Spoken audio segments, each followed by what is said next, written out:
दरअसल ये देश के किसानों, गरीबों, मजदूरों की उम्मीदों का स्मारक है। मैं मोहम्मद आदिल उम्मीद करता हूँ कि आप लोग ठीक होंगे।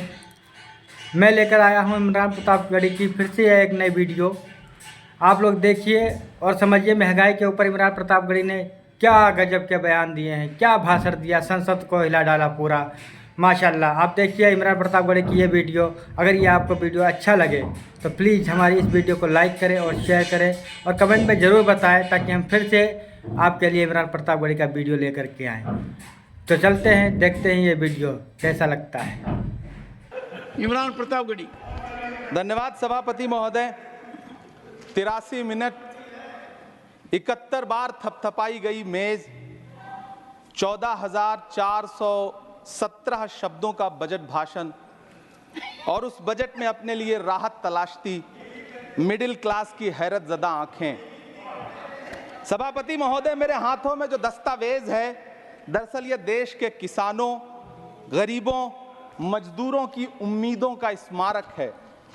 ऐसा लग रहा है जैसे वित्त मंत्री महोदया ने बजट नहीं तैयार किया है बल्कि प्रधानमंत्री जी की मन की बात का संकलन तैयार किया है। टूटा हुआ लश्कर का भरम देख रहे हैं, टूटा हुआ लश्कर का भरम देख रहे हैं और जिल्ले इलाही के करम देख रहे हैं।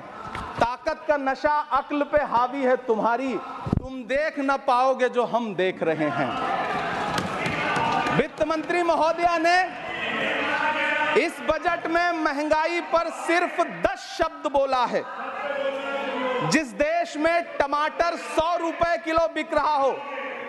सभापति महोदय, मेरा टाइम पॉज करें और बार बार इंटरप्ट करने को या तो मना करें।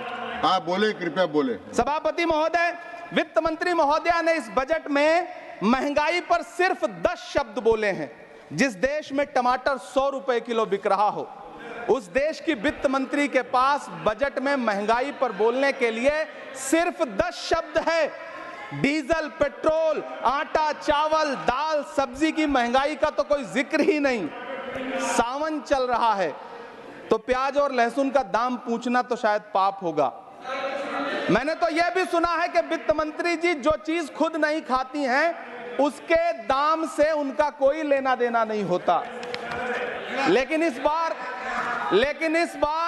बजट पेश करने के लिए पार्लियामेंट आने से पहले वित्त मंत्री जी ने दही और चीनी खाई थी। अब तो उनसे यह पूछा जा ही सकता है कि उन्हें दही, दूध और चीनी का रेट तो इन दिनों पता ही होगा। क्या उसे सस्ता करवाएंगी या नहीं सस्ता करवाएंगी? अगर पता है तो कृपया सस्ता करवाइए, क्योंकि इसी चीनी ने अमेठी में एक मंत्री महोदया का राजनीतिक कैरियर कड़वा कर दिया। सभापति महोदय, अपने शीश महलों में बैठे हुए सरकार के सांसद और मंत्री कह रहे हैं कि महंगाई कम हो रही है। संसद की कैंटीन से बाहर निकल करके एक चाय का कप खरीदिए, तब समझ में आएगा कि महंगाई कम हो रही है या बढ़ रही है।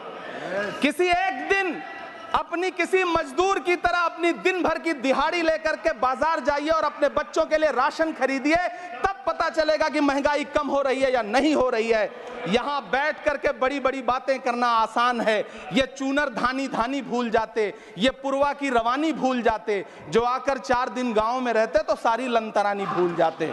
सभापति महोदय, इलेक्टोरल बॉन्ड खरीदने के नाम छुपाने वाली सरकार, इलेक्टोरल बॉन्ड खरीदने वालों के नाम छुपाने वाली सरकार इन दिनों आम के ठेला लगाने वालों के नाम जानना चाहती है। मुझे तो होटलों, ढाबों या आम के ठेलों पर नेम प्लेट लगवाने वालों से पूछना है कि कभी खून की बोतल पर देखा है किसी का नाम लिखा हुआ? मुझे पूछना है कि क्या कोरोना के दौरान अपनी उखड़ती हुई सांसों के लिए ऑक्सीजन तलाशने वाले किसी इंसान ने ऑक्सीजन लाने वाले किसी इंसान से पूछा था कि ऑक्सीजन लाने वाला इंसान हिंदू है?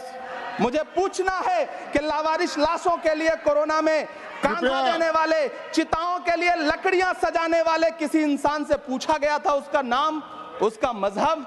लेकिन इन दिनों पूछा जा रहा है। सभापति महोदय, अफसोस देश के प्रधानमंत्री जी ने कभी न टूटने वाली चुप्पी ओढ़ ली है।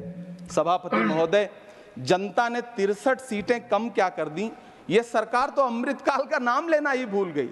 ये भूल गई है अमृतकाल को, ये भूल गई है मनरेगा को, ये भूल गई है मौलाना आजाद नेशनल फेलोशिप को, ये भूल गई है मणिपुर को, ये भूल गई है महाराष्ट्र को। मुझे गर्व है कि मैं राज्यसभा में महाराष्ट्र का प्रतिनिधित्व करता हूं।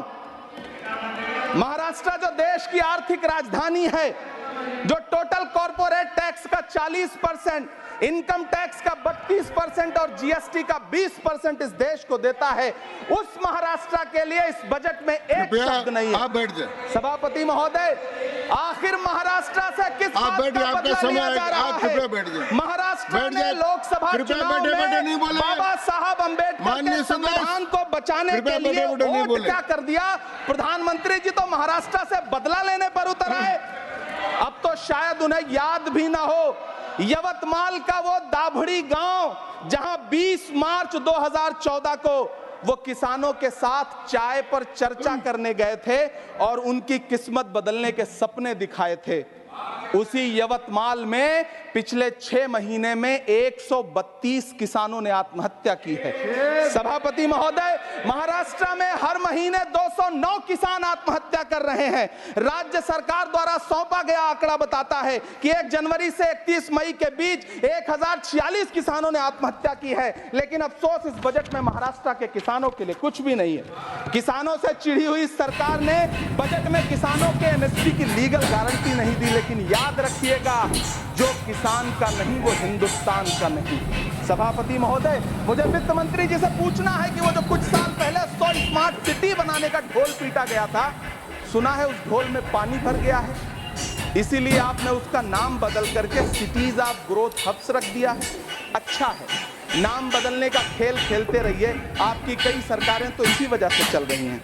इस सरकार को पढ़े लिखे लोगों से दिक्कत है सभापति महोदय, इसीलिए इस सरकार ने यूजीसी का बजट 66% कम कर दिया है।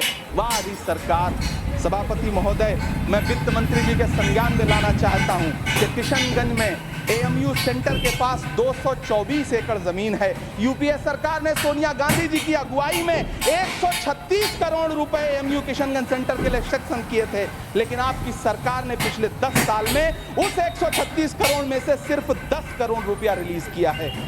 1.5 करोड़ की आबादी वाला सीमांचल बेहतर शिक्षा के लिए उस सेंटर की बाट जोड़ रहा है। मेरा आपसे सवाल है कि इस सेंटर का बाकी पैसा आप कब रिलीज करेंगे? मुझे उम्मीद है वित्त मंत्री महोदया जवाब जरूर देंगी। सीमांचल उसी बिहार में आता है जिसकी बैसाखी के सहारे आपकी सरकार चल रही है। वहां के लोगों को एम्स की जरूरत है। महानंदा और कोसी से होने वाली बाढ़ की तबाही को रोकने के लिए बांध बनाइए, सीमांचल के साथ सौतेला व्यवहार बंद करिए।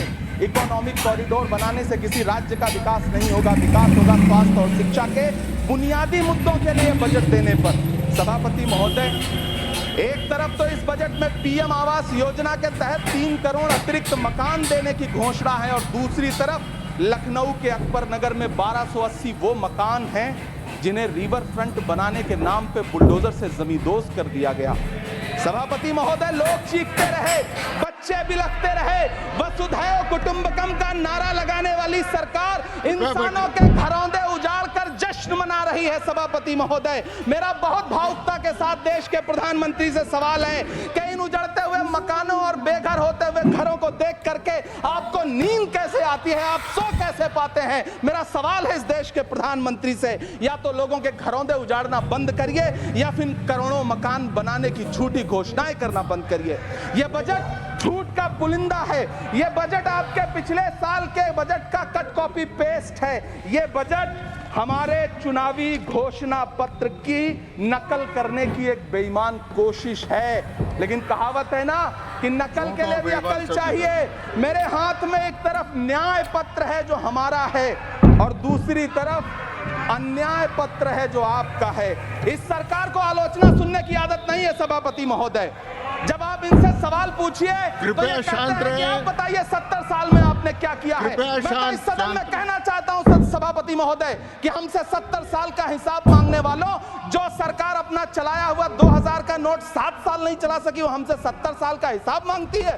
सभापति महोदय, मैं अंत में आपसे यह कहना चाहता हूं ये बजट बैसाखी पर टिकी हुई सरकार सुने, का कुर्सी बचाओ सुने, बजट है। सुने। इस बजट में राज्यों के साथ, किसानों के साथ, नौजवानों के साथ, महिलाओं के साथ, देश के मिडिल क्लास के साथ अन्याय किया गया है और इस अन्याय का खामियाजा आपको महाराष्ट्र, हरियाणा और झारखंड के चुनाव में भुगतना पड़ेगा।